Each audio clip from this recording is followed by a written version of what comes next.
Короче, на каждой фракции написано правила их игры. Вот, например, можно сыграть отсюда 2 карты. То есть, если у вас есть 2, вы уже можете их играть и брать из колоды 5 карт взамен. Вам нужно 3 детектива.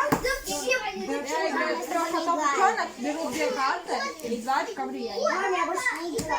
Вот на этот твой ход, хорошо. Вот закончено, у меня 2 очка влияния. Пока, мама. Мне надо брать 3 Я сыграю детектива, вот я должна вот 3 сыграть. 3 детектива плюс одну другую карту. Видишь, плюс одну. Просто берете 3 очка влияния, а любые игроки могут сбросить вот эту 4 карты. А я куда Это скидываю?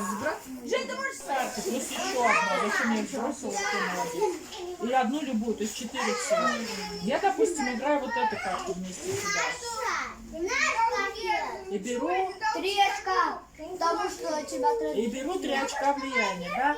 А любые игроки могут сбросить эту же самую карту, если хотят, и взять одно очко за одно очко. То есть ты можешь бросить одного полицейского, если хочешь. Нет. Одного только, и взять одно очко. Я сейчас могу. Да, ты можешь сбросить одного полицейского, то есть такую же карту. Все, что здесь в колоде, я могу сбросить. Нет, мой ход, потому что условие использования карты детектива, что я беру 3 одинаковых и одну любую другую. Вот эту любую другую такую же могут игроки тоже сбросить.